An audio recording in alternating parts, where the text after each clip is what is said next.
I'm Tara. I'm Ryan. We love Disney movies. So we decided to watch them all, from Snow White to Frozen 2 and beyond. Each episode will watch a different Walt Disney Animated Studios film and tell you all about it. Did we like it? Does it hold up? Who's our favorite hero? Or villain. We'll give you history and fun facts about each movie. And sometimes we'll invite our friends to watch along with us. So put on your tiara or your evil crown and join us on our adventure. This is Tara and Ryan's Princess Diaries. Hello, listeners. We are here today. We are here with kind of a little bit of an unusual one, but one that I think fits very well within the pantheon of what we're doing. We are doing 1982's Tron, and we have a very special guest today. You may remember him from being married to Melissa, our guest in the Dumbo episode, and being the father of Maggie, our other guest in the Dumbo episode. Please welcome our friend James. Hello, everybody. I am the person that you're supposed to remember but have never heard before. Yes. Well, we are so happy to have you on this. So yes, once we were doing this, and I think you said, I feel like you suggested Tron in a roundabout way. It's like, oh, are you guys doing Tron? And I'm like, we should do Tron. I don't think there's an actual princess in this movie, but what we found is there's not a lot of princesses in our Princess Diaries up podcast. To this point. Yeah. Yeah, no, it definitely, there is a centralized female character, but she doesn't really come off as a princess. But yeah, no, Tron's great. It's a good movie. If you can tell me that character's name, I cannot tell you that character's name. Okay, so you're on the same level with me of this, because let's real quick. Why did you think this was a movie we should do? Why did you want to do this movie?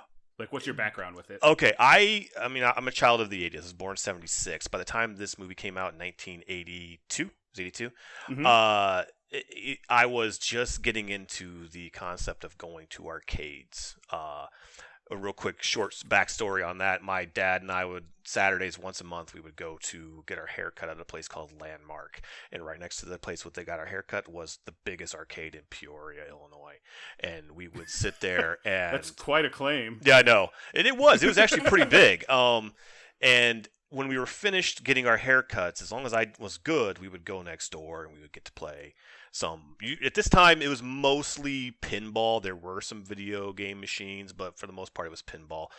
Centipede was a huge part of my life. I have a Centipede cabinet art tattoo on my arm.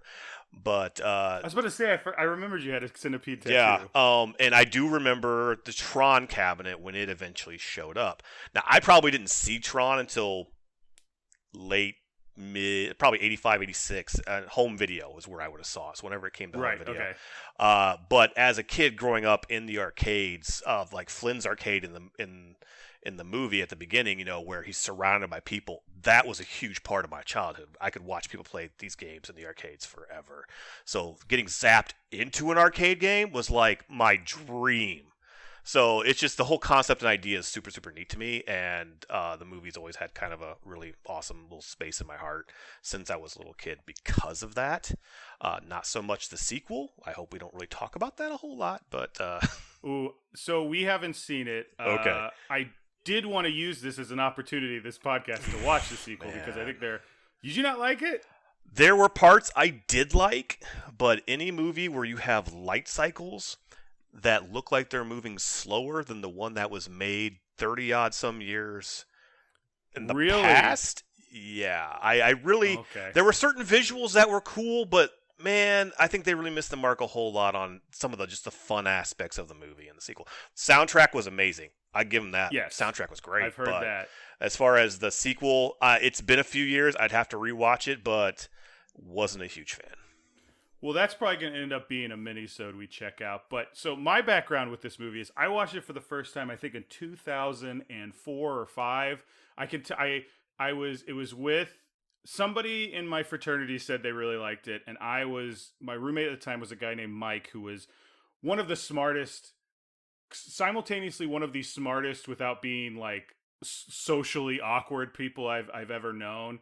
Really smart guy, went to Caltech, all this stuff, but we neither of us had seen it, and we sat down and watched it, and both of us looked at each other and went, this is the dorkiest movie I've ever seen in my life. And we loved it, but it is all about just computers, and it is if we were both engineering majors at the time, so we were eating it up, but we were like, oh my god, because it's got a very 1982 aesthetic.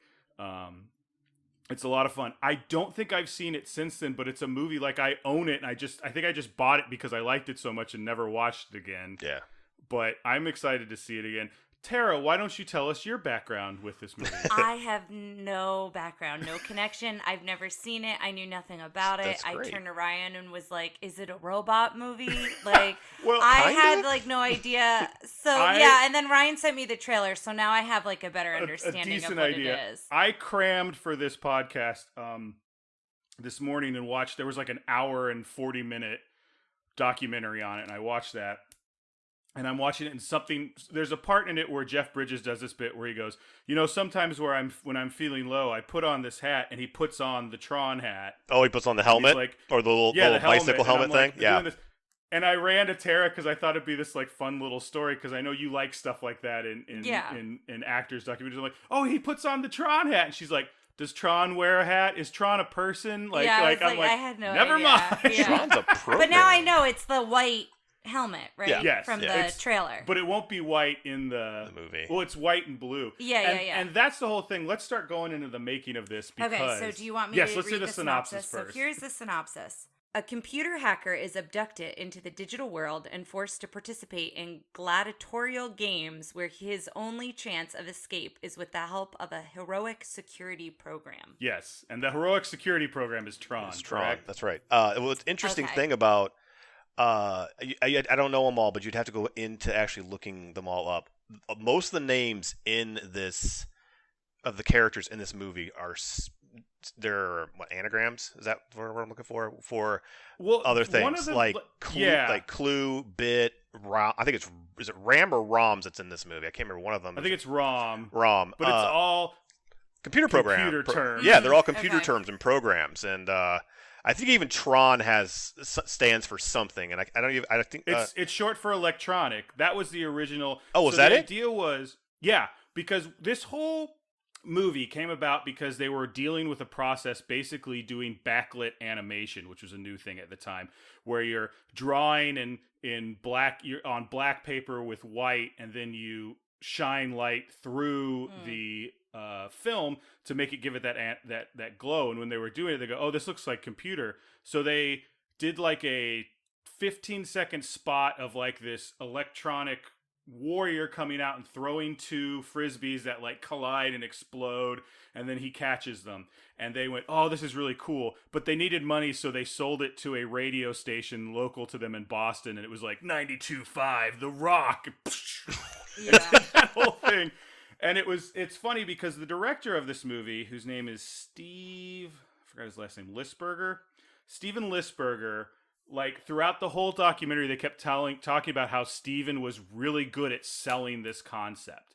And like, while not necessarily super artistic to draw this big thing and then immediately sell it to a rock thing, they're like, that gave us money for the next project. Sure. The next project. So in the back of their mind, they're like, we got to do something with Tron. And this is Disney as a company or no? They're not with Disney. They're an independent animation studio. Okay. So they get money from the Olympic Foundation. And I don't know if either of you remember this. Do you guys remember a cartoon called Animal Olympics? Yes. Mm-mm. Do you remember this? I do. Because I think this is more, so it was like late 70s. Yeah, it was. I think were they attached to Hanna-Barbera? Or do you not know? So that's the Laugh Olympics. Okay, maybe that's what I'm thinking of then. Okay. So I know the Animal Olympics because you can watch it as a movie, and they used to show it at the Mr. Gaddy's Pizza Parlor. I feel like this whole thing is such a flashback to my youth of like arcades and pizza. Good times. And all that stuff. The early 80s. Shakey's So they would Pizza. show it at Mr. Gaddy's, and the thing they could do with it, because basically it was just, hey, we're gonna cut to the martial arts, and it's the guys from like Spinal Tap doing the voices of the like Harry Shearer and those people doing the voices of the commentators, and it'd be like, it's the martial arts. It'd be like a penguin doing martial arts, or it'd be an elephant doing the parallel bars and things like that. So you could divide it up and do this stuff. And their plan was they had money to do one for the Summer Olympics and the Winter Olympics, and then that was going to fund Tron, and they were going to do Tron independently. The Summer Olympics one goes, and then America boycotts the 1980 Summer Olympics. I think they boycott the Olympics that were in Moscow because Russia invaded Afghanistan. Sure. And this was we saw this when we saw Miracle, and they were talking about they were worried, oh, maybe the Russians aren't going to come over to Lake Placid for winter sports. But when they did that, the Olympics said, well, we're not going to fund a Winter Olympics because we don't know if they're coming over here or what's going to happen. So they lost their money. So that's when they said, well, we need to find somebody to fund this idea for a movie we had. And that's when they went to Disney. So the Cold War politics influenced the making of Tron. Yes, so this is that's the most something. 80s movie. It was 1980. I double checked it. Yeah. So this is the most 80s movie of all time. You're right. Cold War politics, pizza parlors, arcade games. I love it. Good so times. I'll just give a couple little facts, and then if you want to go into the making of. So it got a 72% on Rotten Tomatoes. And it was, it did not win any Oscars, but it was nominated for Best Sound and Best Costume Design. Best Costume Design went to a movie called Gandhi. And then Best Sound went to E.T. Yes. So E.T. I've never heard was of like that one movie. of I don't yeah, know. right. One of the biggest grossing movies for 1982. So and then Tron came out against E.T. Okay. Yeah. Well, and it so was- the budget for Tron was 17 million, and opening weekend it made 4 million something. So it didn't do This so is well. But in this 80, is a cult classic. yeah, I mean, people talk Yeah. about like old movies and how they did in the theaters and all that. It always kind of I lose a little bit of the translation because I mean, 17 million would be nothing for a movie this day and age, or at least a studio-based movie these days. But I mean, $4 million sounds like a pretty good opening weekend for. Well, E.T. The box office gross I'm seeing is 359 million. Now that might be of all time at this point, but you start going below that, and like Tootsie was number 2, and An Officer and Gentleman was number 3, and those are both over 100 million. So we've as we've been doing this podcast, we've been seeing We're just starting to hit big numbers like that. Yeah, now that like I feel like movie going became more of like an event. So right? do you have Became more of a do you have thing. the number for how much Tron made global, like over its entire run? Well, since then it's made like 50 million. I thought I saw on Wikipedia. But like we said, it's become like a cult classic. Yeah, so I think and people it are gets going to see That's so the weird because gross. I don't know at what point in time megaplexes really started becoming a thing. Where like sometimes movies would be in theaters for 6 months at a time. I don't know when that finally stopped happening, but it was. Well, I think it was when there's more and more pictures coming out. But so one thing I did want to say about the Academy Awards, and you'll get a kick out of this, James. I told Tara this earlier. Tron was not allowed into best special effects because the Academy felt they had cheated by using computers. Like, man, if they could only see it now. yeah, right. Yeah. Well, that's the thing in this video. The way they made this movie and all the things they had to do. So they go to Disney and they've got like all their storyboards and they've got everything. And Disney goes, okay, but will this work? And they're like, we don't know. We think it'll work. Yeah. And like they had to go and shoot a test run where they got like a national frisbee champion. One thing I don't know if you know from the trailer, Tara, is frisbees play a huge part in this movie. Yes, data discs. You mentioned it earlier, so I figured, yeah. I mean, they're not just they are the coolest freaking frisbees ever. I mean, Yeah. So they filmed this guy. They filmed him escaping and using his frisbee to attack some of the robots from Disney's The Black Hole. Oh, yeah. They do that for the test screening, and it goes really well. And they go, yes, this is great that you've proven you can do all this, but you haven't proven this thing you keep talking about called computer animation. what is that? Exactly. So there's like 15 to 20 minutes of computer animation in this, and which is an insane. So has nobody amount. done it up to this point? Nobody has First done it. one. Yes. This was the first example the of first it? real Or... full example. Okay. It's Exactly. and you can it to this. I mean, you can't say it holds up. When you look at it from the lens of like 1980 something, this is amazing stuff. I mean, the light cycle sequence when you get to it, these things look like they are hauling some serious rear end. And it looks to me amazing, even to this day. I think it looks great. The scene with the light cycles and I think the aesthetic of this movie holds up really well. yeah, I And mean, a lot looks of that good. is a lot of that is based off of decisions they had to make when they filmed this backlit. They filmed the test footage. They did it all white backgrounds and everything. And the guy, they said, well, we can do this, right? And this guy came up to me and goes, you have to flip it. You have to film everything on black. He goes, why? He goes, there's not enough. The quote was, there aren't enough lights in all of Hollywood to light this movie. Like the movie you've told me. So they had to flip everything, which means every step of the way had been done. They had to reverse everything, and then they had to reverse the process. So they're sitting down on paper saying like, okay, how long is that going to take? And if we have to do this, how to do all that stuff. So much of this movie was done on paper. The light cycle sequence, we talk about like animation. This guy got in the documentary and could not explain.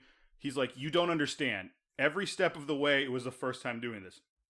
There was no Photoshop. There was no anything. He's like, they couldn't even take information. They didn't have floppy disks. So in order to do the light cycle sequences, you need 6 numbers for every frame. The X, Y, and Z coordinate of this thing, and this is probably getting a little in depth, but just hold out on this. And then the pitch, roll, and yaw to say like how it's, which is like airplane terms of how you're doing it. So you have the position, where it is in the world, and then how it's tilted. Okay. So that's just a frame. So then you go to the next one and you change those numbers a little bit and do that. And there are 6 cycles in that scene. Okay. So that's 6 numbers for every frame.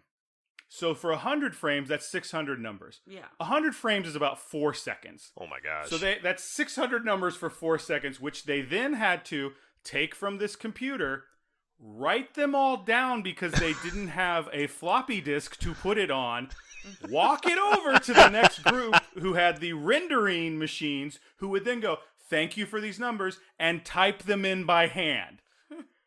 How much did those guys hate their lives? Oh my, everybody's talking. They had this Las Vegas, when they got a minute of the movie. Yeah, I think it was a minute. And they've put it all together with all the computer animation and all this stuff, and they took it to Las Vegas for like an expo. And they were working on it. It took them a month to do a minute, and they showed it at the expo, and they go, "Oh man, this looks great." And the producer's like, "Let me do the math for you.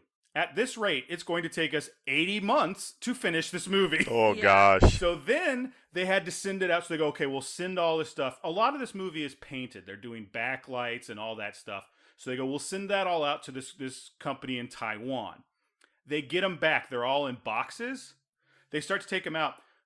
They go, "Oh, these look great." But then they start realizing that they packed some of the film before the ink had dried. Oh, no. So they're like peeling the film apart. And they're like, you have to tell them to wait until it dries. Oh, wow. So that's something.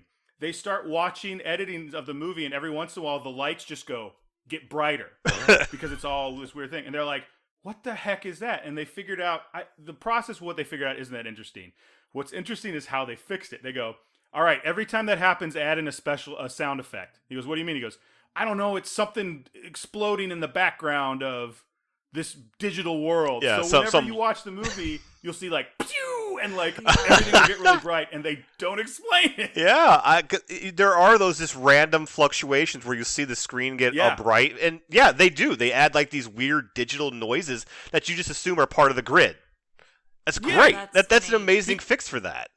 Because this computer world was so unknown, everyone was like, yeah, sure, that happens in a computer. Yeah. It totally does. It's like and it's just, this movie is, hearing all of that stuff about how they did all this and all the mistakes and all that is, to me, what makes this movie fun. What makes it like kind of a fun thing to watch and why I wanted to do it. Another reason is because doing that light cycle scene, an animator from Disney, who at the time was working on Disney's Christmas Carol, Mickey's Christmas Carol, came over to check out the light cycle sequence and was amazed by it and went on to direct Toy Story, and it was John Lasseter. Oh, neat.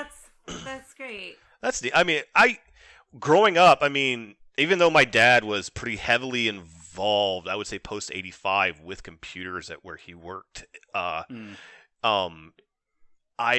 there's still a part of me that kind of hopes that, all my little programs are people running around inside my computer, living their life, doing their best things, I certainly hope it's that way. It like I said, it casts back to that era of the 80s where we have this technology, nobody really knows how the hell this thing works, so we're just going to make it up.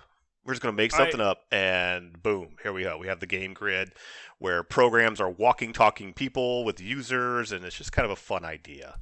And the users are gods. Yes, the users are gods. Where they're like, the users, and then when Jeff Bridges comes in, they're like, you're a user. Yeah.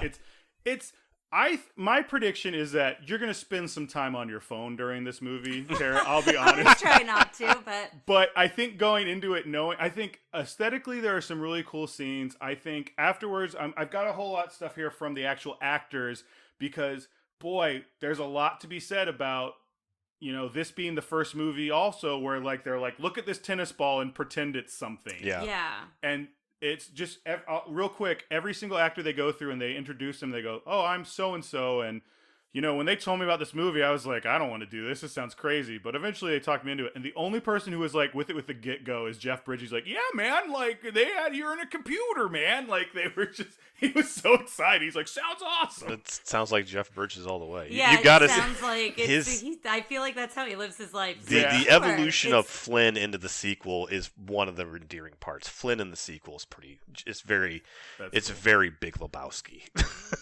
Well, in a lot of ways, let's not waste any more time with me gushing about this just ridiculous process of getting the movie. And I am just excited to be on the other side of this. We've got two fans and someone who's never seen this before. I can't wait to hear Tara's reaction, good or bad. I'm not expecting anything, but I'm just interested to see what you'll do. So let's take the VHS out of the clamshell and stick it in the VCR, guys. All right, we'll see you on the other side, listeners.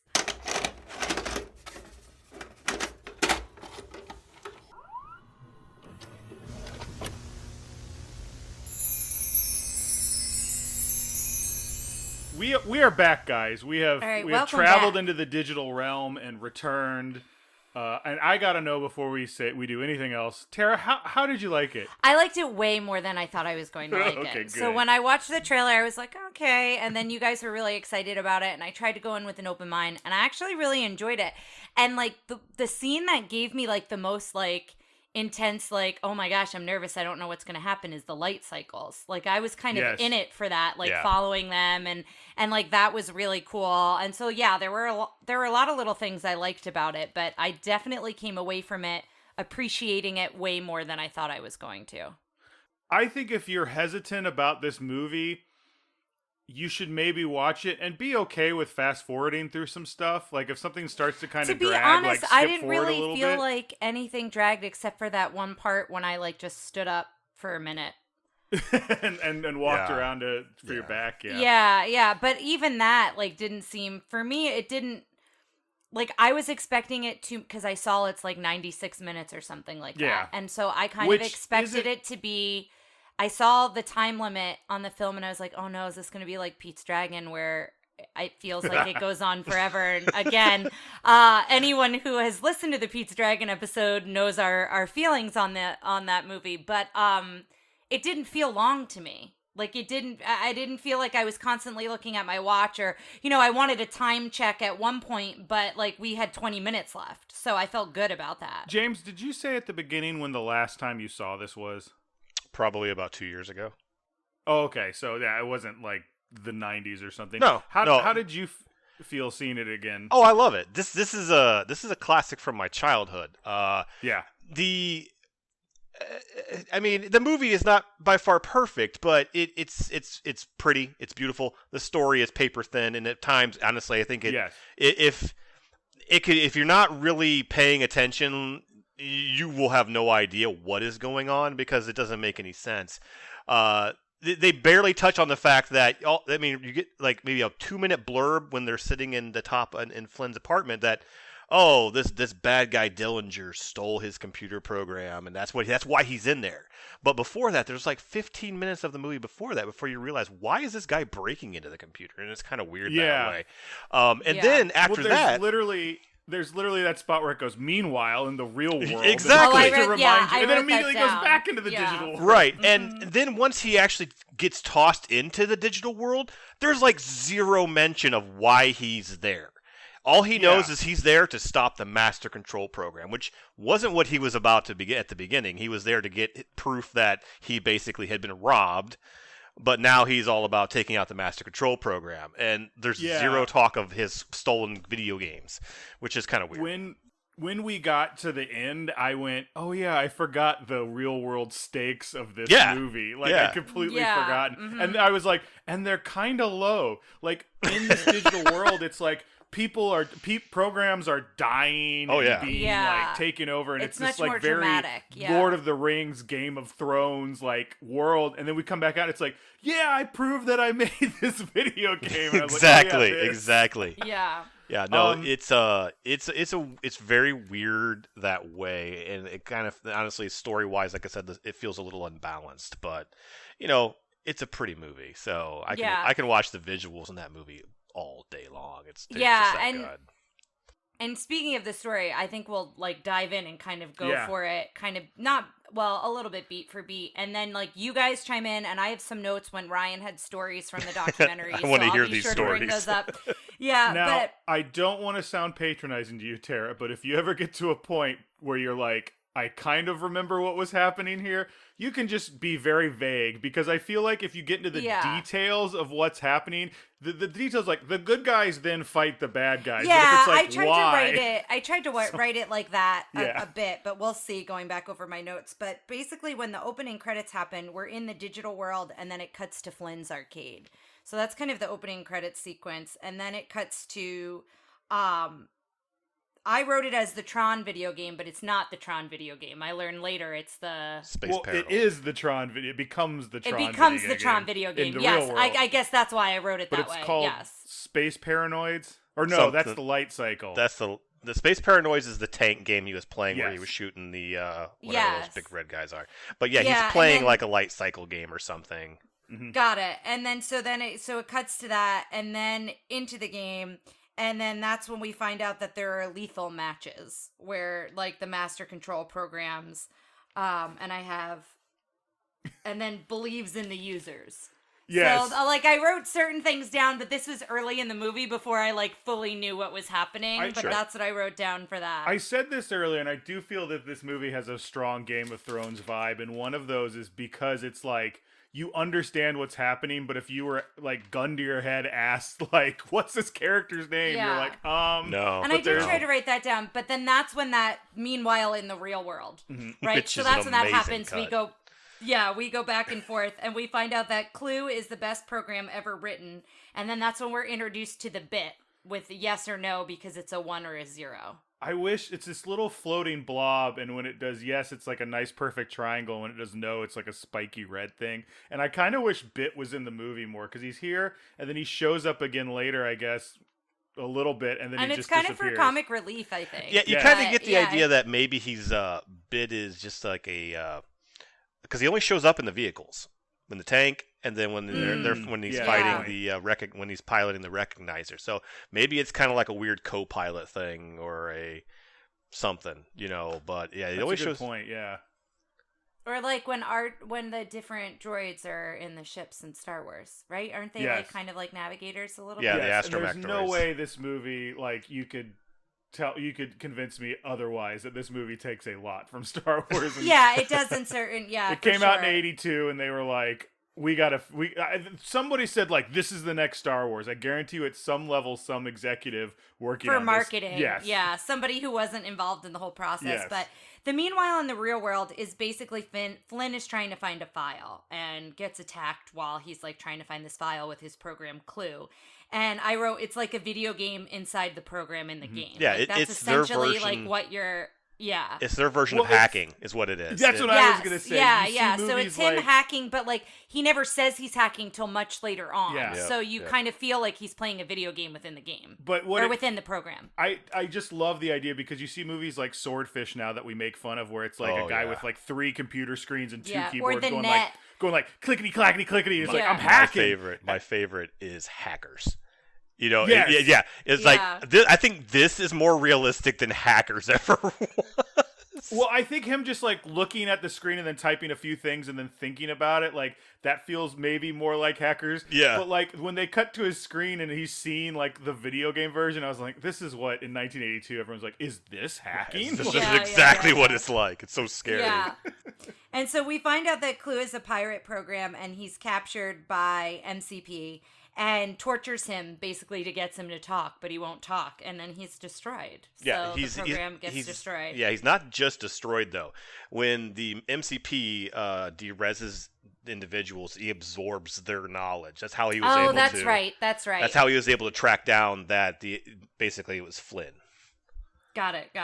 Yeah, I kind of forgot that piece, which I guess is kind of an important point to the story later on too, because of the way he talks about it. But then it cuts to the fanciest helicopter. It's that light up red helicopter for NCOM, and it's Dillinger who comes out of the helicopter. And it looks like Tron. It looks like for a second we were like, are they still in the game? Yeah, and this is when you wanted to talk about Peter O'Toole. Oh yeah. So this is Dillinger slash. Oh, what's his name when he's? It's not Stark. It's Sark. Sark. I think. So Dillinger slash Sark slash I believe the voice of the MCP is all played by David Warner, who's been in 8 million things. Tara was able to identify him James identified him for Tara from Titanic. It just also, his whole character and like the way they film it has a very Lethal Weapon feel, which is also 1980s. But Dillinger as a bad guy in the real world makes me feel like all the villains in the Lethal Weapon He looks movies. like a drug dealer. So he originally that role was cast as Peter O'Toole. And Peter O'Toole read the script and was like, this sounds so fascinating with all these tanks and a solar sail and this and that and the other. So the solar sail is the thing they slide on near the end. Oh, yeah. And then he's so interested, and he showed up to the set and he goes, I want to see this. Where are you working on this stuff? And they went, oh no, it's going to be in a computer. You'll never see it. And apparently he quit right there. I love that. Like, no. I also love that too, because it was so early on that, like, of course he thought it was all being physically rendered in some way, right? But can you imagine, like, you going to someone, they go, oh no, it's all going to happen in this box, and you're like, these people are insane? This is, how do I get out of this? I don't want to have my name on this project. Nothing to do with it, because this is going to tank my career. Exactly. So then it cut... Go ahead. It cuts to the so many cubicles where I was curious if that happened in real life. And then James, you were saying your father worked for a company. Yep. Had that set up. Yeah. Yeah, he did. He spent he did a couple different jobs there, but eventually he was put in charge of all the computers at this one facility, and he had this, it was a sea, he was one cubicle in a sea of cubicles. And yeah, it was kind of overwhelming to see. And in the film, it wasn't all cubicles. It's a matte painting, but it looked really impressive. Yeah, they tried to give that perspective. I'm used to cubicles, like when I've gone to Ryan's work, where you've got a collection of them, but not to that extent. Mm-hmm. Like, I've never seen them like quite like that. So that was a little intense. But then that's when we meet Alan, who's also Tron. And Alan is working on the Tron program that he created, a security program. And that's when he goes up to meet Dillinger because he has limited access, right? Right. Yeah. Dillinger is restricted. The MCP through Dillinger. That's what it feels like as you're watching this. Is the MCP is giving commands to Dillinger, and Dillinger is following them. So I want to talk real quick about Bruce Boxleitner. I'm sure I'm screwing it up. So he was working on the time when they asked him to do this. And this is Alan? This is Alan. Okay. Alan / Tron. They asked him, he was working on a Wyatt Earp television movie. And so he got the script. He said he was on a horse with a spirit gummed mustache on, dressed as a cowboy. And he read it. He said, this is the stupidest thing I've ever seen and heard in my life. And then he found out it was a feature at Disney starring Jeff Bridges. And that's when he went, well, maybe I should do this. Oh, wow. Nice. And he did the whole, you'll see when I post this, but the whole documentary, he has the most bright, Hawaiian Elvis shirt I've ever seen. It's amazing. Nice. Yeah. Nice. So this is when we find out that the MCP does not want to have an independent program monitoring it because it has like taken over. We find out it's basically taken over other programs and other things and has been getting very smart along the way. And then we head to the laser bay, and this is where they do the testing of the orange where they're digitizing something and then bringing it back. And felt like Mike TV from Willy Wonka. Yeah. It felt like that scene. But then you mentioned Star Trek, right? Yeah, so like James and I went to like the old sci-fi references like Star Trek and The Fly, and you mean like Mike TV? And I was like, which is great. Yes, you're actually 100% correct. Yeah, that's essentially what it is. And so then that's when you see Alan talking with Laura, and she's one of the ones in charge of this laser beam and what they're trying to do. And hold on, what does this note say? Don't put any change in meters. Oh, that's right. That's right. Yeah. So I want to read that quote because I actually find it funny. Yeah, but we'll get there in a sec. Yeah. What did you want to say? Well, I just kind of she had a story too when she was Laura. cast. Again, no one other than Jeff Bridges was in this from the get-go, and apparently a lot of people joined because they went, "Oh, Jeff Bridges." That's funny. What had he done before this? Was this pre-Starman or after Starman? It was right before Starman, and that's interesting because apparently they said Clue was kind of a proto-Starman. Okay, I could see it. Which is interesting, but what was he in that they knew his name? I don't know, but apparently he was enough of a draw that people were like, "Oh, he's a respected actor. We should." I know he'd done stuff when he was even younger, but I can't. I'd have to look it up. Yeah, that's fine. So she got on set. She was on set and they showed him, most of this movie was done in what was essentially a black box theater, which a lot of people like Bruce Boxleitner said he thought it was interesting. He goes, "Oh, I felt like I was back on a stage because you're acting to nothing." He thought of it that way. But she came on and they showed her what she would be wearing, and she disappeared for an entire day.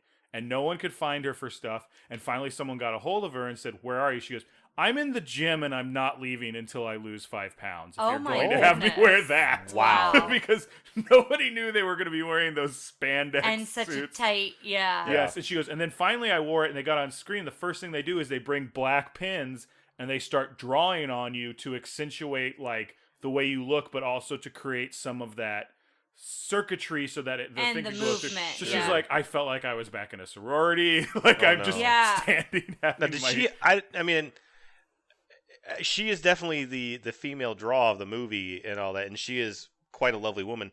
But did she have much armor on? Like, Tron has that huge chest piece with the T on it, and Flynn has like almost like a, I don't know what you would call it, like a sash she's wearing. A toga, it looks like. It does kind of look like a toga. I don't remember. Is she basically fully exposed in spandex in this movie? I think so. I bet so. Yeah. Wow. Okay. Well, and it reminds me of hearing stories of female actresses talking about like when they have to do like partially like unclothed scenes. I'm trying to say it like in an appropriate way for the podcast. Nude scenes. You can nude say scenes. nude. I don't know. But like how they talk about how like a lot of times they feel objectified or the way like directors handled them. And I'm not saying that happened to her here, but it does feel like you feel very exposed in an outfit like that and not being prepared that you were going to have to wear that. Like I kind of understand her like feeling uncomfortable. I will say, and we will get to this at the end, that this movie was, as far as I could tell, just done by dorky white guys, like top to bottom. They were very. I don't know what would have given that away. Yeah, I'm sure none of them thought like, we should think about how this woman's gonna feel. Well, exactly. They were just like, honestly, here's your outfit. Yeah, I hadn't even given it a thought until you brought it up. I was like, oh my gosh, she is. She doesn't have anything. She has that helmet. And I also feel like too, like nowadays I feel like we're more cognizant of that. And also the like tighter outfits like that, like the spandex and stuff when you think of superheroes and you think of stuff like that. Like people are used to seeing people like that and you're more prepared in what that looks like when you wear it. I feel like this is like a different era of that, right? Yep. But then the next part, it cuts to the scene where they basically go to get Flynn to warn him that Dillinger has limited access to people trying to access, what is it, Sector 6 or whatever? She figures out that it must be because Flynn is trying to get in. Yeah, he had recently gotten fired. Dillinger had fired him, and he had Sector 7 access. Yeah, so they go to Flynn's to warn him, and then this is where they pull up, and she says, "Don't put any change in the meters. We need it for the games at the arcade." because Flynn's arcade, like that's his. Which, by the way, someone make this. Like Flynn's arcade's like 3 stories.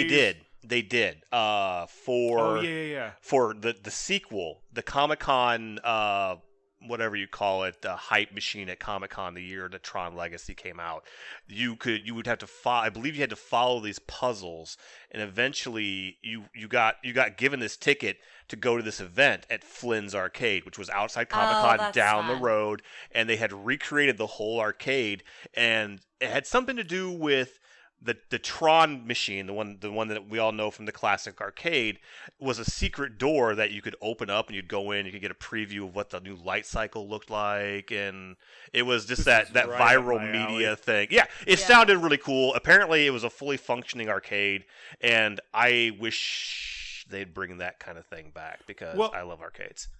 I know we try to talk a little bit about sometimes how these things have a presence at the parks, and I know there's a Tron Legacy coaster that's coming to Florida, has been in Shanghai, I believe, but they for a while we've talked about the Mad Hatter's Tea Party, that like rave, like, oh yes, and so for a while apparently they themed that to Tron, and it was just you'd go and it'd be all this Tron set thing. Yeah, for a while the little party was that.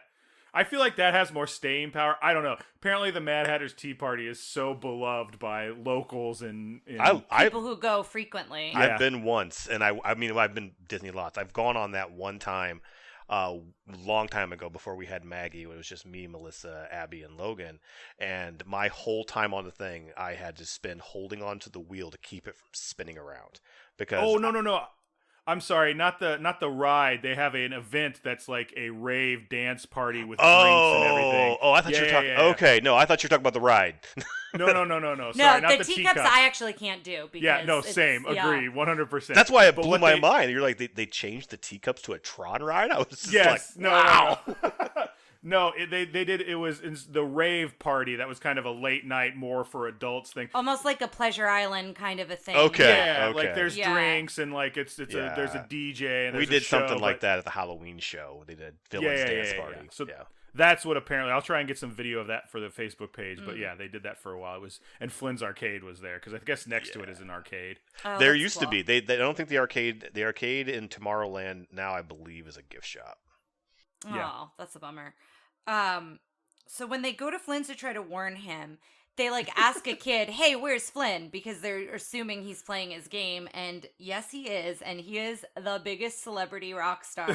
Like at his game, playing his own game to get a high score. There's a crowd of people around him. He's got like his Walkman headphones around his neck, and it is just like a snap. I mean, this whole movie is the 80s, but I feel like that's a very 80s moment. I love this character in this that moment. Stuff would. I mean, Ryan, Tara, were you a big arcade person when you were growing up? I was not, no. Ryan, how were you much? Because that happened. That kind of stuff would happen. Yeah, I think sometimes everyone's around them to get their turn, but there'd also be. I would go to arcades and I would watch people play. Like, I would. Because it's like Absolutely. you can spend money and be bad at this game, or I can just watch this guy for free. And then try and play it. Yeah, I would try and play it. Yeah. Just to see how it ends, to see who's the last boss in the Simpsons game. I think that was the one I remember watching someone start to finish. When Mortal Kombat came out, at the rise of the fighting games, Mortal Kombat, Street Fighter, Killer Instinct, and Tekken and all that is when I really saw some of these like larger, and this obviously is that's probably 90s, early 90s, when those were coming out to the arcades. I'm not 100% sure, but there definitely were people who would hang around and watch people who were really good at Pac-Man just play Pac-Man. And so that was a very real thing. And I mean, Jeff Bridges definitely plays up the rock star cool guy with the headphones. Oh, very and all much that, so. But but like the idea of like everybody watching around and that kind of a thing. Just the cool when they do that shot from the screen, looking at him and all the people behind him. I don't know why. He just looks so like, hey man, like he's so into playing and his hair. Like I just want to be Jeff Bridges in 1982. I do want to say one thing real quick. Speaking of video games, so on the set, one of the things the director did when they were in that black box set, they did a couple things to kind of help with the mood around there because everyone's wearing black. So this is, I'll get to the second point here in a second. But the first point, everyone's wearing black and white. There's nothing. Everyone's kind of done this. So they encouraged everyone to wear very brightly colored clothes on set, so that when you left, like Jeff Bridges says, you'd emerge from the set and there'd be this world of color. It was like the Wizard of Oz, where you're like, oh, I forgot color existed because I've been in here for 8 hours. Yeah. But the other thing he did is he had them bring in arcade cabinets and put them all around the set. So when you weren't filming, you could be over there playing. And he said all the time it was like, Jeff, we're ready for you on set. He's like, I'm studying my character, man. Like he's trying to finish I'm something. playing Joust. Leave me alone. That's great. I love that. So when they go and they find Flynn, and after he's done with the game, we find out he lives above the arcade.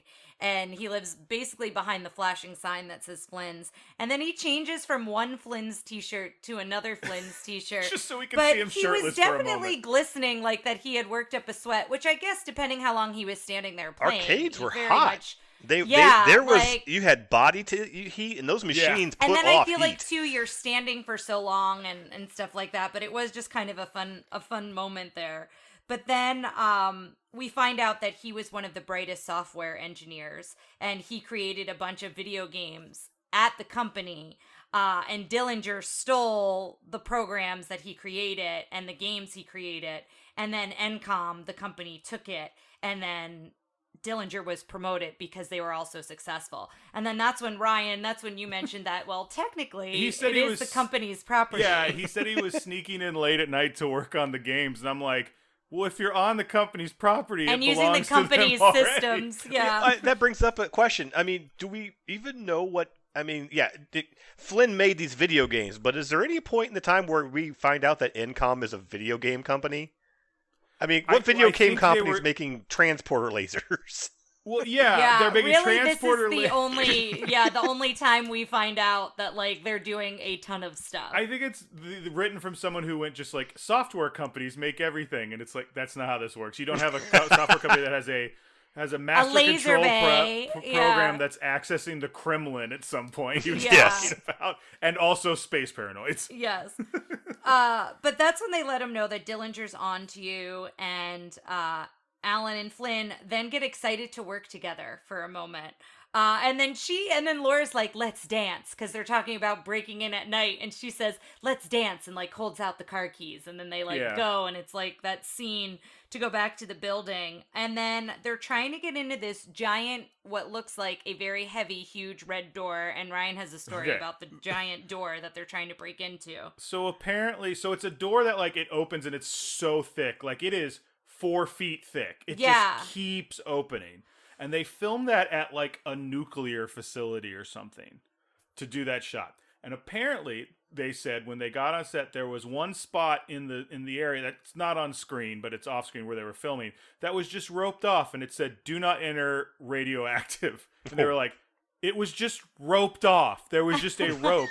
And the woman, Cindy Morgan, I believe her name was. Yeah, Cindy Morgan, who played Laura, like wasn't paying attention and just walked and took a step into it, and everyone went, "Stop!" And they had to stop everything, and her shoe had to be like, oh wow, like clean to get radioactive. Her had to go through decom.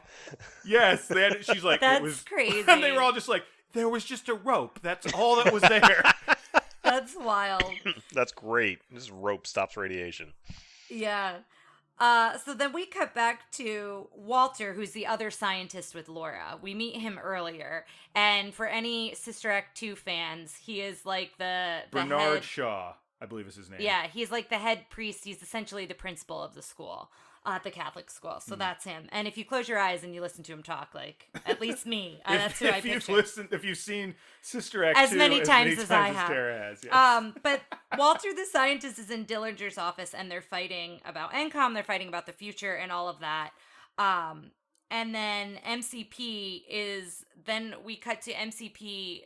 This is, I think, where he talks about the Kremlin and says it wants to get into the Pentagon, and basically starts blackmailing Dillinger.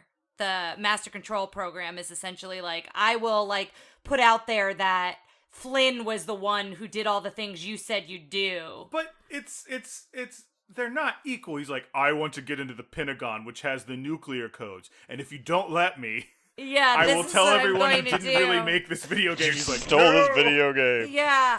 And then he says, I'm 2,415 times smarter than you since you first like created me or whatever. Yeah. And then it cuts to Flynn and Laura in the laser bay. And she's basically like, this is my life's work. You can use my computer for like as long as you need to.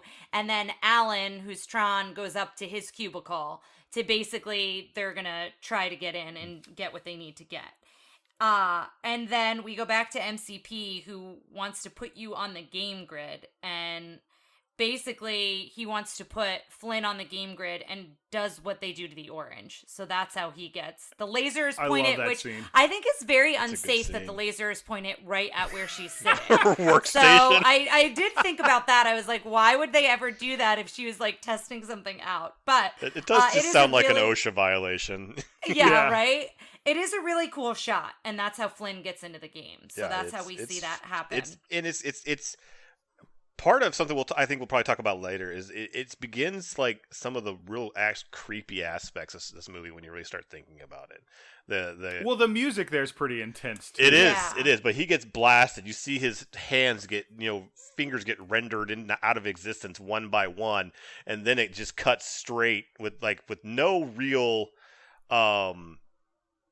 warning that it's coming into this real head trippy scene of him dropping down. into yeah, of the- him kind of going the game grid. into the game world. Do yeah. either of you remember something called like the Mind's Eye or Magic Eye? And it was like a video or a DVD you'd get, and it was just like I've talked about this before, and it must have just been something I said, but it was like a DVD. There was like 2 or 3 of them, and it was just like shots like that where it's like you're flying through like a weird landscape with like computer imagery on it, and that was it. There was no plot or anything. It was like a 30-minute DVD, and When I remember you- watching it and being like, this is the coolest thing I've ever seen. When you said that, it reminded me of like the Magic Eye puzzles that you'd like stare at, Right. but that's not what I'll you're have to talking I'll have about. to find Mind's Eye and post it, because I I don't know swear what I've that talked is. about it before. Maybe not on here, but Yeah. But then the MCP says, he pushed me in the real world, so now he's gonna come join like our world. And then Sark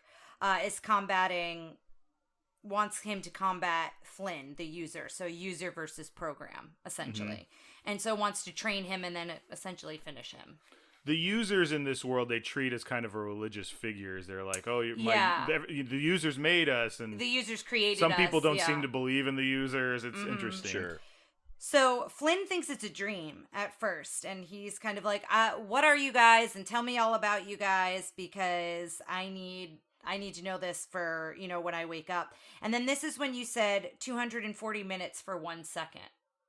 You're talking about like... Oh, it was how long it takes to render. This is how long it takes to the rendering machine on this movie to do any of the CG shots took like 10 minutes to render a frame. Yeah. So if you wanted to render 1 second, that's 24 frames per second. It's 240 minutes to do 1 which second. is Oh, kind you- of crazy yeah, to you were put talking that in about the ship. perspective. You were talking Yeah. about the big long battleship thing. Yeah, just anything took forever. And they also talked about, remember how I was telling earlier about they take the numbers, they give them to this person, and they put them in the machine? Mm-hmm. They would talk about how then they'd watch it, like they'd have to print it on film to watch it to see if it worked. And that's the first time they saw if this, like, they go, that was our pencil sketch. That was us, Yeah. like, figuring out how this worked, was watching it on a big screen and being like, because there's stuff, apparently, if you watch it where it's like, things aren't rendering properly. And, like, I've seen stuff where there's a series on YouTube where VFX artists look at movies and talk about them. They did Tron, and they recreated the light cycle scene with modern technology, but trying to make it look the same. And they showed them next to each other, and they looked almost identical. And he's like, I did this in a week, like, Yeah. on my computer, and just showing that. But like, that is how long you'd have to wait just to see if anything was working. Was even working. Wow. Yeah. That's insane. That's crazy. So then we find out that like Sark comes down to train and Tron fights for the users. So we find out a little bit more about Tron. And then this is when we see the identity discs, which are the frisbees. apparently the director, like Bruce, he said he got in his face one day and he goes, I don't think you're preparing like you should. We have to shoot these frisbee scenes and I don't think you're putting in the work you need to. And Bruce Boxleitner was like, I think he was just trying to get me mad, but either way it worked. Yeah. And he's like, I worked really hard. So there's a shot where a disc goes flying over Tron's head and he like grabs it like that. Mm-hmm. They did that in one shot. Oh, wow. Because he did it the first time. He goes, they cut right after that, but apparently I just turned and looked at the director who's like up on a thing. Yeah. And he's like, we got it. That's funny. And he's like, I proved to him. He's like, I think he did it to make me mad, and that fueled my need to practice with the do frisbees. that. Yeah, it was motivation to practice. But that's what it was. frisbee. He was up above him. Yeah, he was up above him. He was just throwing frisbees at him, and he threw it over his head, and he just that. So anytime you see Tron doing a cool frisbee thing, It's typically him That's doing. Bruce. Yeah, That's him. That's cool. So then Flynn is chatting with Ram, and they're kind of like in a prison cell in Mm-hmm. this whole sequence. And then Flynn is in an actual fight with one of his own, and he refuses to kill his opponent. So they're in like this prison, they're chatting, and then I think it's all of them go. No, it's just Flynn. They just take Flynn out to fight. they just take Flynn out. right? And he's fighting that chubby program that they make a fat joke about. Yeah, which And is James like a was like, weird- "Excuse me." Yeah, it's like, that's a fat joke. And then I think Flynn just thinks it's a game at first, and then yeah, he and realizes then like, he "Oh, realizes, this guy's gonna die." yeah, and he's like, I refuse to kill him, and so then NPC winds up killing him. NPC. Oh, MPC. MCP. I thought- yeah. MCP. I thought you were saying NPC, like that's what you were gonna call characters you didn't know, and I was so proud of you. Sorry, no. I mean, it works. So Tron and Flynn meet, and they're waiting for the light cycles, kind of the next thing that happens. And this is the whole scene that I really liked a lot, that there was a lot of tension because it was like a very, like, you're following the lines and you're watching them, cut each other off and make these paths and things like that. And this is when they escape the game grid.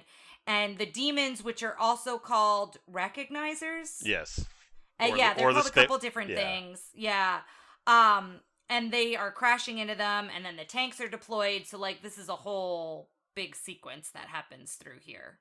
Let me just jump in with one thing, because this is the light cycle scene in general is what they were talking about. Apparently, they were talking about how this felt like they were being directed in a silent movie, because there was a lot of real close shots of them, and then he would talk during the whole thing because they didn't have any dialogue. He'd be like, and then you see an explosion.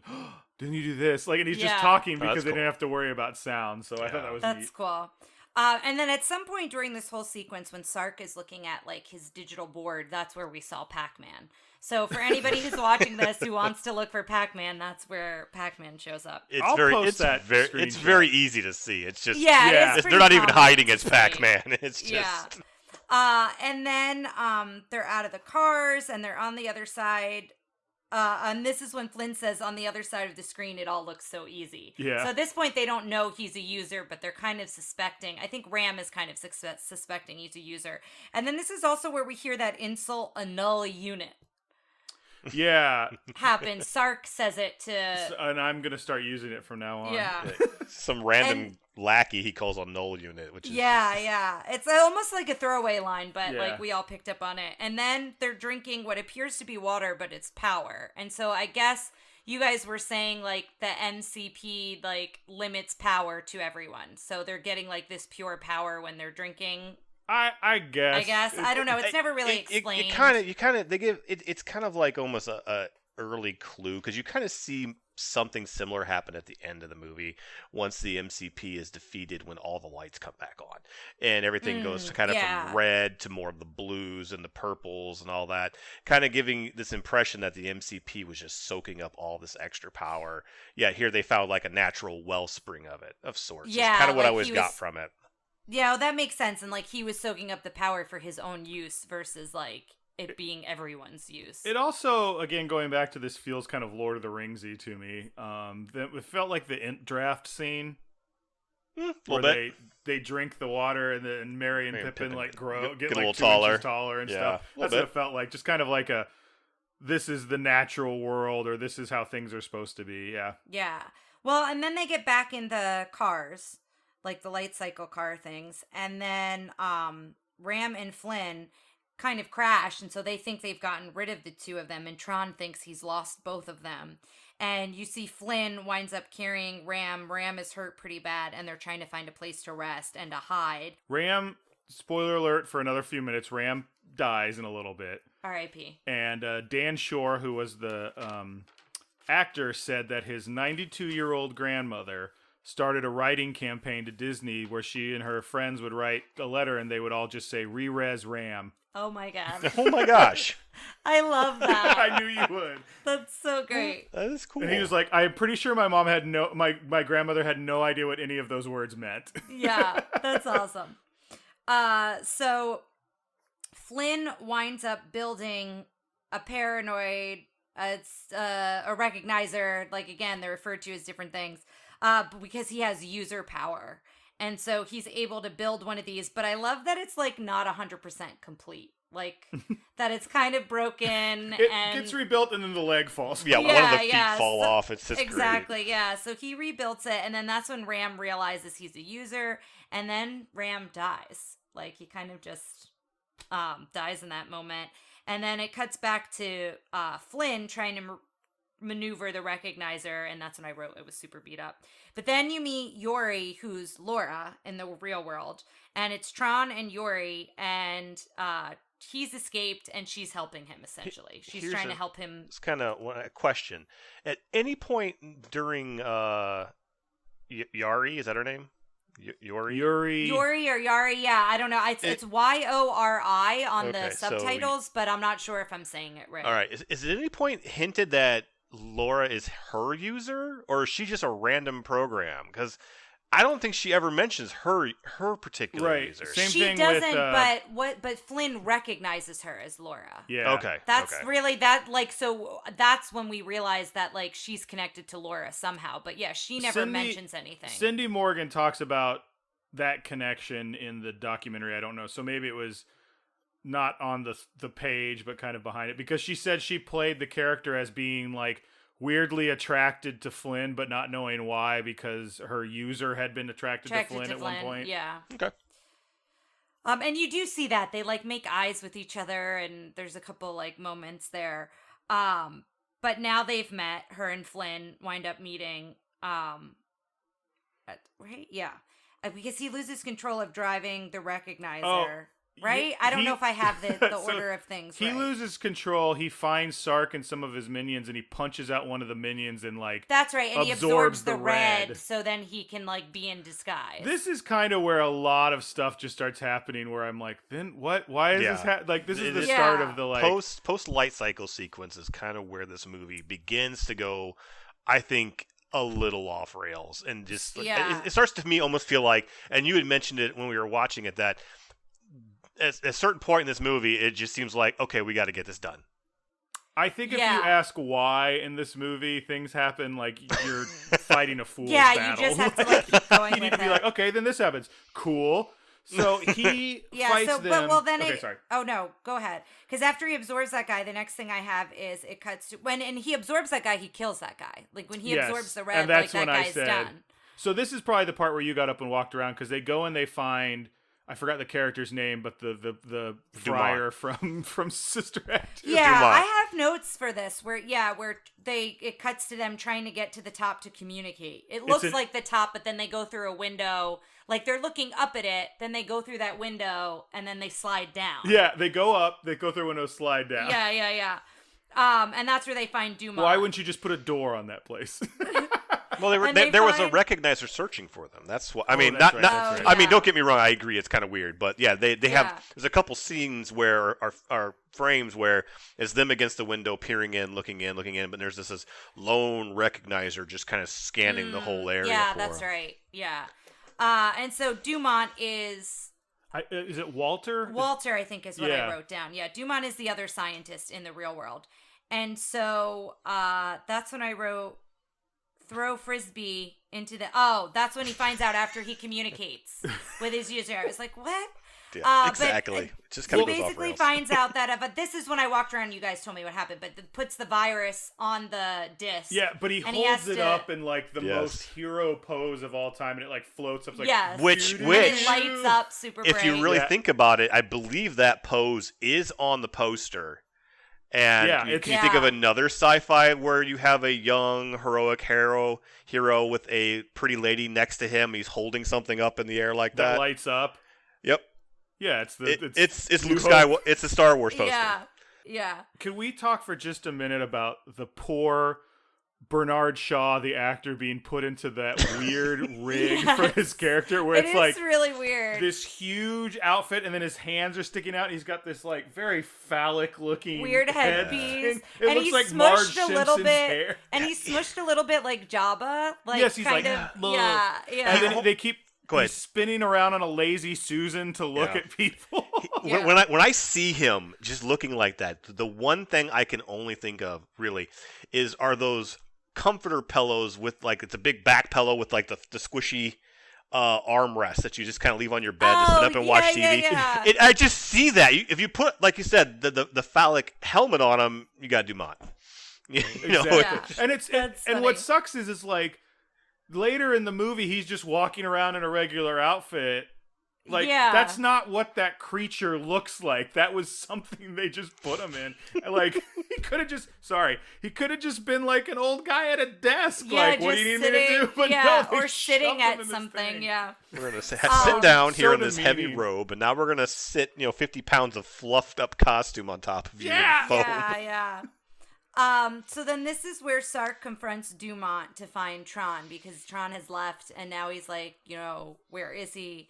And then Tron fights the guards, and this I found funny where Tron is fighting the guards, and this a little bit feels like a stormtrooper moment where he's fighting all these guards, and then the one guard looks at him and just jumps to his death.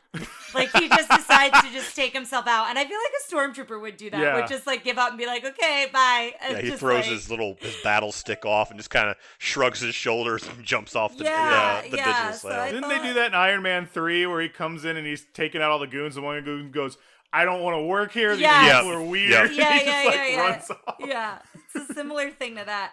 So then Flynn and Tron are united, and then this is where Flynn meets. Flynn meets Yuri here. My notes were Right, jumbled. but This is where he meets her. Flynn is still dressed up as a bad guy, so Tron almost kills him, knocking him Yes, off. and- then he's hanging from the side, and he lifts him back up, and he gets blue again. blue again. Yeah.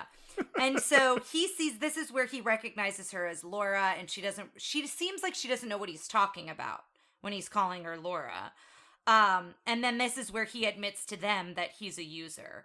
And so while they're on the ship, the grid bugs, that's where we see these grid bugs that they say, if they get us, then everything will be over. And as James mentioned, we never see them again. Like, they're not Yeah. really a threat, even though they say that they're a huge threat. And it's a Go scene ahead. they could have easily just clipped out. Clipped off. Yeah, and Yeah. what's interesting is when you see the grid bugs pop up and appear, even against something like the light cycle scene, the animation styles look completely different.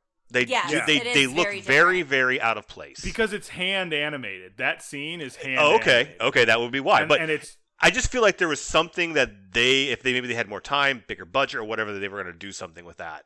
Yeah, and I feel like maybe there was like so much work put into it that's why it was kept in. Like, Yeah, but- it's just a throwaway scene. It's just weird. yeah, I will say that scene and that kind of hand animated look, but still glowy, was what the original Tron radio bumper we talked about looked like. And I'll put all that okay. stuff up. Okay. But that's when this movie was originally supposed to be an animated movie. That's what it would have looked like. All that. interesting. Oh, okay. That's kind of So, a neat yeah, throwback it then. feels- That's cool.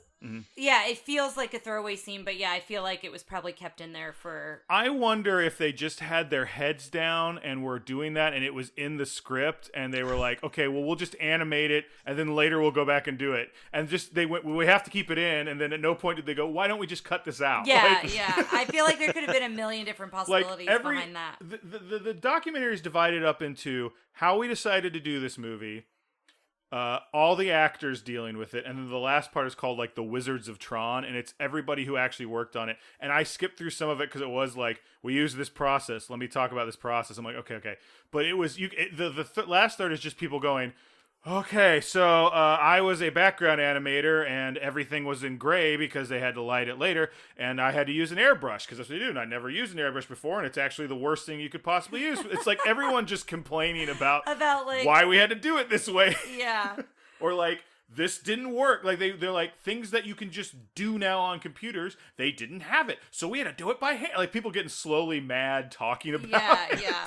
Flashbacks. The evolution flashbacks. it's the evolution of like what came before everything else. But then it cuts back to Dumont being tortured. So now Dumont's being tortured. Mm-hmm. And then it cuts back to being back on the ship, and Flynn creates a junction because they're like on this one like beam of light or a laser that the ship is going on, and then they're getting chased, and so he creates this junction to move between the beams. And then I guess he uses enough power to do that he gets knocked out as they're on the way to the MCP, and then Sark winds up colliding with them. That was like my very brief overview. There's a lot that happens there, but I feel like This is a very visual movie. Yes, I agreed. applaud you for doing your best to try and describe this movie. That Yeah. you're like, then something happened. Yeah. Like, it's pleasing to the eye. It's not always Agreed. Yeah, pleasing. it's a Easy pretty. to I keep saying it's a pretty describe. movie. It's a very Yeah, pretty movie. so then Yori and Dumont and Flynn, like, they all wind up getting captured, and they think Tron has died. Spoiler, Tron does not die, but they think he has died here. And then the next thing I wrote is Tron's alive! Exclamation mark after that. So Tron is not dead. Do we want to go into details of how we know Tron's alive? Oh, they do a really good. Skip yeah. forward a few seconds if you got a kid listening, but they do a shot of him like leaning up against the side of the ship, and his butt looks amazing. Yeah. like just- Again, spandex did. Again, I'm pretty far on the straight side of the Kinsey scale, but even I can recognize like that. It was Is a good butt. yeah. So then Yori is trying to do my gone. What? Oh. This is okay. So this is my note. I'm keeping all this in because Yeah. I need people to understand how much we're trying to be like, what happened next? Yeah, so my note is Yori said, because Tron and Dumont are gone. And then Flynn says, I still have power. So, because she almost died. She's weak. Yeah, he and brings her right? back. For and some he gives reason, her power. For some reason, the bad That's what happens, I think. guys take Dumont and a whole bunch of other Yes, scientists. Flynn brings her back. That's my next note. They take them on like a shuttle away from the main ship, and then the main ship starts de-rezzing. Yeah. But I don't remember why. They don't say why. It just does. It just It's a does. cool effect, Yeah. but And it's yeah. gonna, I guess, because they're like burn everybody on this ship. I guess, like Right. whatever. And then Yori has her don't believe in Tinkerbell moment where she just for some reason is so depressed she starts to de-res. Yeah, I guess then that's what Flynn it, brings her back. that's my note. Yeah, I is guess- they're gone and she was sad that they were gone. Flynn can bring her back because he likes her, but not Ram. No, I know, I was Can't thinking bring that Ram too. Yeah, apparently Ram. That's probably why Ram's grandmother started that Yeah. campaign. Yeah. She's Probably. like, I'm down for she it. Where's found that Ram? loophole.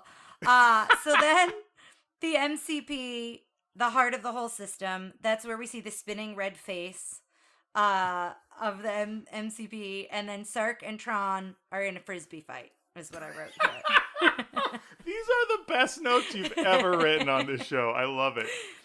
And then Splits, and then I have Splits frisbee and head, and that's where his like brains leak out, but it's like pretty pinata colors. Well, so Yeah. little like all the jewels. time, if you haven't watched this movie, you should watch the frisbee fights. You should watch the light cycles. But every time like if a frisbee comes to someone, you can block it with your frisbee and it'll ricochet off. But Tron like gets this power. He's like, no, and he throws it at him, and Right. it breaks Sark's like frisbee in half, and then hits slices his through head, his head. and then he like hits the ground, and like what looks like the Infinity Stones come like falling out of they're his like head. little jewels. It's like a bowl of shiny Lucky Charms, like all Yes. these different colors just fall out of his head. His and brains he's fall out. Dead. Yep. It's Yeah. like, good lord. But then the MCP brings him back as a giant. So then he Yeah. comes back very big. And then this is my next note is where Flynn and Yuri kiss right before he jumps because he wants to jump into the beam. And so I guess she thinks he's Well, going to die. He goes, it's the only way I can save Tron. And we were all like, how do you know this? yeah. User. He just, It's user he- stuff, man. You It's just user know. stuff. Yeah. He felt very like user he stuff. knew what he was doing. So they kiss. Hashtag it's user stuff. Yeah. So they kiss, and then I write Sark is done, and the MCP is defeated, And then this is when color and life, what James was mentioning earlier, like, and I like this whole bit of like that It's all comes really cool. back to the Yeah. world, comes back everywhere, and then Yuri just kissed Tron is the next thing because we thought you were dead, and then she kisses him. Well, it's also, it appears like Tron, I guess they don't kiss in this world because Tron's like, that was nice, but he seems like he like, what was the, like, didn't understand what was happening. But she kissed. But he kissed her. Oh. And I think then she kissed Tron. Like, I think Flynn introduced kissing into the computer world. Okay. Makes sense. Possibly, yeah. And then Dumont. What is that? Dumont says every tower starts lighting back up. So Yeah, they're all all the IO realizing that towers. everything is lighting back up. And then Flynn goes back into the real world. But did we know, like, how did Flynn know this was going to, whatever. He didn't. I'm sorry. That's, you Hashtag asked the user why. stuff. You asked the why that you said not to ask. Okay, so. sorry, you're right. Or the how, I guess I should say. So then Flynn's back in the real world, and then the little info printed out that says priority 1 that basically is like, It's like, anyone could have typed that up and just printed that out, right? and he's like, my proof. I found my Yes, proof. that he created the games, not Dillinger, essentially. And then it cuts to Dillinger back at work, so we're assuming this took all night. Yeah. Because Dillinger comes back to work in the morning, and he sees the priority 1 message when he goes to try to talk to the MCP. And then it cuts to the sharpest turn a helicopter has This ever made. helicopter comes flying up the side of the building at an angle I thought was impossible. But there's no way they faked this. Yeah. So I was just And like, holy I was Moses. kind of bummed out that like he doesn't get the bright red helicopter. Like, Well, it was in the daytime, so oh, true. I think they Maybe wanted it it to does have seem lights, less yeah. sinister. Yeah. Maybe. What'd you say, James? I'm sorry. So, yeah, maybe it, like I said, less sinister. It's daytime, that kind of thing. Yeah. Yeah, and it doesn't have the lights. But that's when we reveal that Flynn is now the boss of NCOM. Is that the name of the Yes. company? Yeah. Flynn's now the boss of NCOM, and they all hug, and then we kind of see like the city lights in the distance that kind of look like circuits with the lights. Yeah, Like and as the that's cars driving oh, through good. the roads. That's a really cool effect and scene because it basically kind of gives you the idea that in the future there's going to be this mesh of the real world and the digital world into one. Well, I Yeah. also think there's the whole thing he says where they're like, "You're the users. Don't you know what you can? You know, there's a plan." And he's like, "No, dude. No, we we just do go the about same thing doing. you do." Yeah, we're like, Yeah. y'all. We just do what we think is supposed to do, and sometimes it works. Yeah. Yeah. And I thought that was kind of an interesting like parallel. But I didn't think of that as a circuit. Good thinking. Mhm. Yeah. And then comes the part that I think you guys missed because you went to go stretch and get something to eat. Yeah. Same with James, and I was here resetting up, but I let the credits run. Yep. And the first thing that happens is they have the credit music, which turns into just flat out church organ music. It was church organ doing the Tron theme. And then right before I turned it off, it started to do that wonderful 80s. I got to find this song and we'll put it up on the page. But it was like, you gotta fight. You know, like someone Yes. starts singing. A Rocky montage song. Yes, like yeah. the touch from Transformers. Ugh, and I was yes. like, Are you- going. I was started yelling at James because I didn't have your window up, so I didn't know if you were back. I was like, James, and you weren't there. I was like, Are there "James." any plans to do the Transformers movie on this podcast? I think that might be a far future thing, but Yeah. but when this thing becomes more of an animation podcast, possibly. Oh, okay. But- 'Cause, yeah, I need to get in on that one. Guys, we made it. We did it, and I want to just for a second. This is my opinion, so I think you guys share this.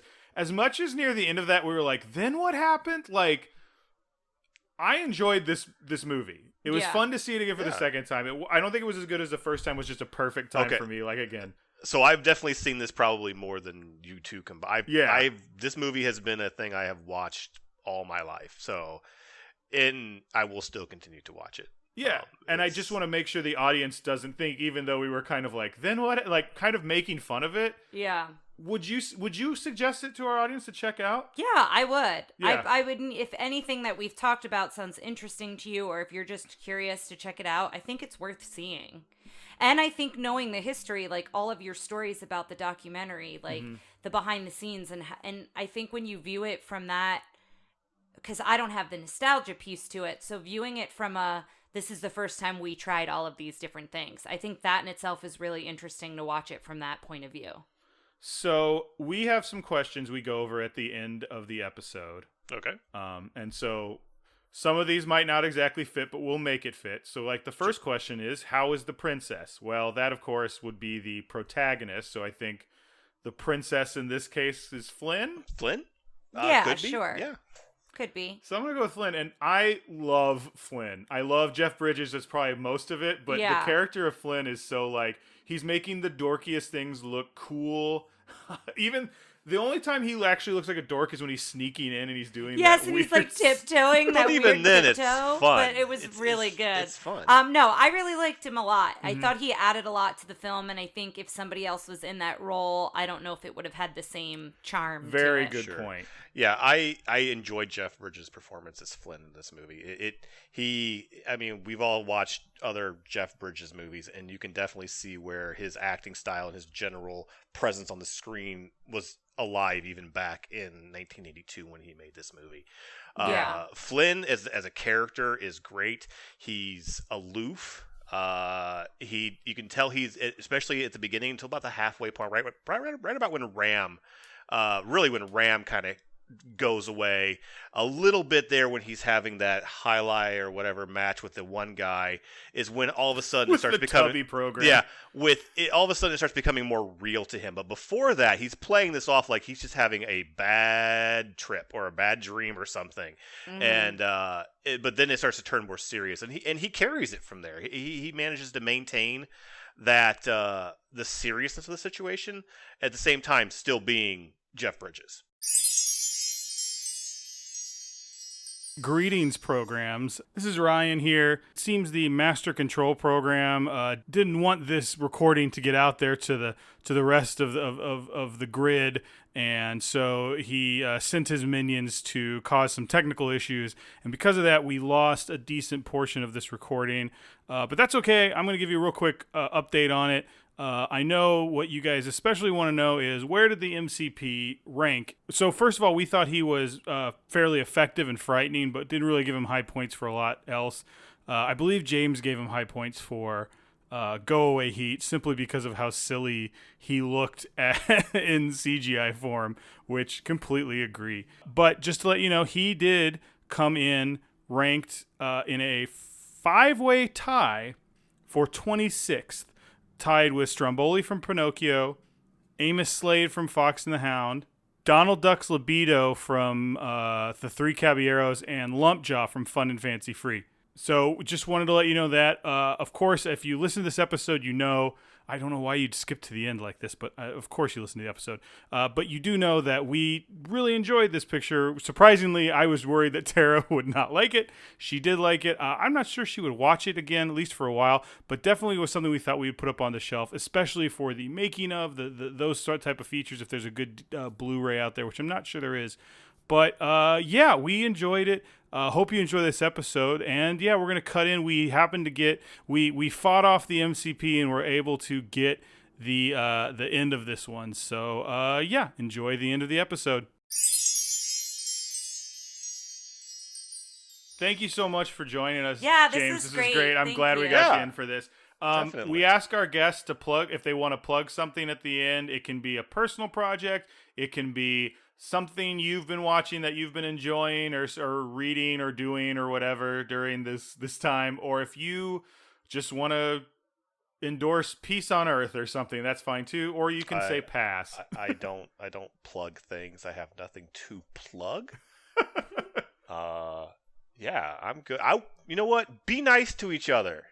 Yeah, love You know, it. the world is rough. You know, be nice to each other. There you go. I plug nicety to the world. There we go. I like it. So I'm in support of it. next time, guys, I believe we will be doing continuing our brief 80s nerddom with the Black Cauldron. Oh yeah, that is next. So And thanks for that's Chloe, right?